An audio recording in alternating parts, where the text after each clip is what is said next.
Hello दोस्तों। इस video में हम जानेंगे कि व्हीटस्टोन सेतु होता क्या है।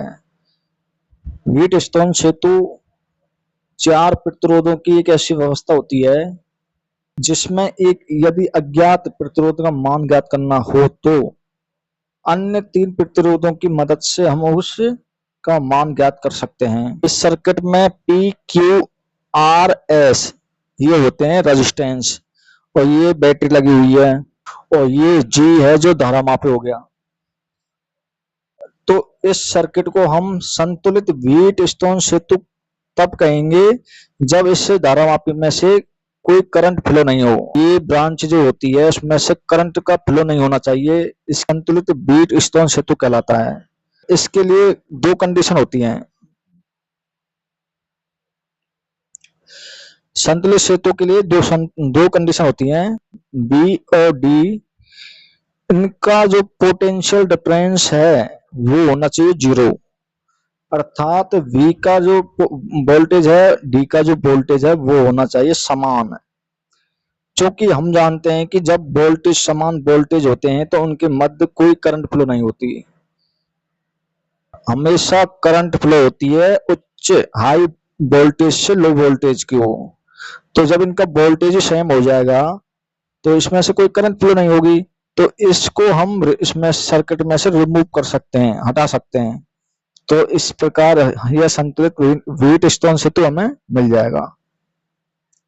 तो एक और कंडीशन होती है, में जो P प्रतिरोध है वो और Q प्रतिरोध है, इनका अनुपात R प्रतिरोध और S प्रतिरोध के अनुपात के बराबर होना चाहिए, तभी हमें इसको संतुलित व्हीटस्टोन सेतु कहेंगे।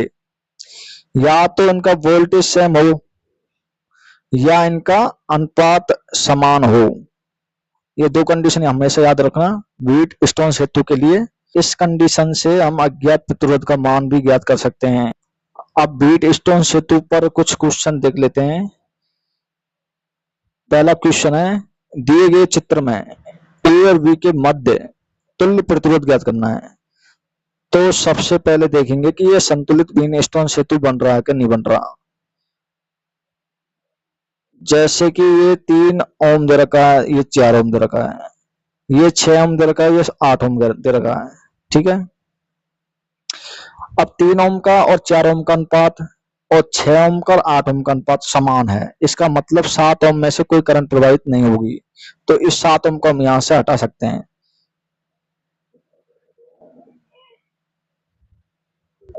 तो ये 7 ओम यहां से हट गया, तो ये हमें सर्किट प्राप्त हो गया। अब हमें ए और बी के बीच प्रतिरोध ज्ञात करना है। तो यहाँ पर 3 ओम और 4 ओम ये जुड़े हुए हैं श्रेणी क्रम में, तो इनका तुल्य प्रतिरोध कितना हो जाएगा, ये आपस में जुड़कर 7 ओम हो जाएगा। और यहाँ पर 6 ओम और 8 ओम ये श्रेणी क्रम में जुड़े हुए हैं, तो इनका तुल्य प्रतिरोध हो जाएगा 14 ओम। अब ये 7 ओम हो गया, ये 14 ओम हो गया, और ये 7 ओम और 14 ओम समांतर क्रम में जुड़े हुए हैं। तुल्य प्रतिरोध होगा वो होगा समांतर क्रम में हम कैसे निकालते हैं कि 1/r, ये हो गया तुल्य प्रतिरोध R बराबर 1/r1 प्लस 1/r2।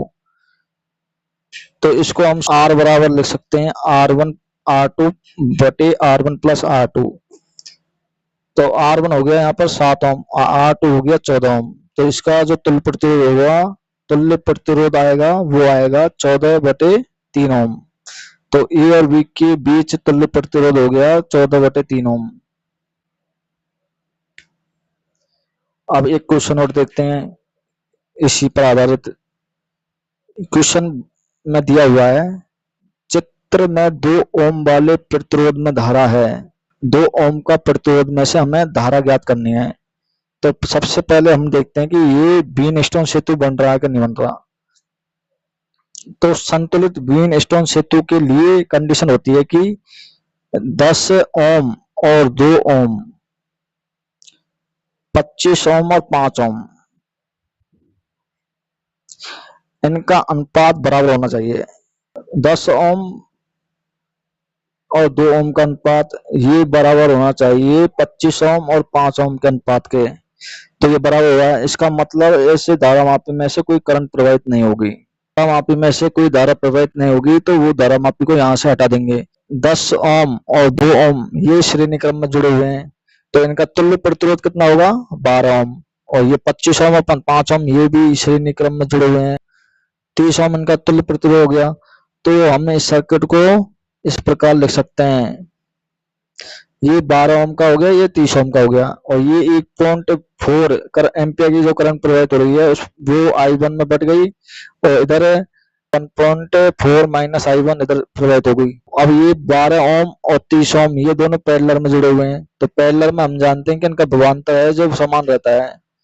तो इसका जो प्रतिरोध हो गया 12, उसमें से करंट प्रवाहित हो रही है I1 बराबर हो जाएगा 30 इंटू इसमें से करंट प्रवाहित हो रही है 1.4 माइनस I1। अब I1 की वैल्यू यहाँ से निकालेंगे तो 1 एम्पियर आएगी।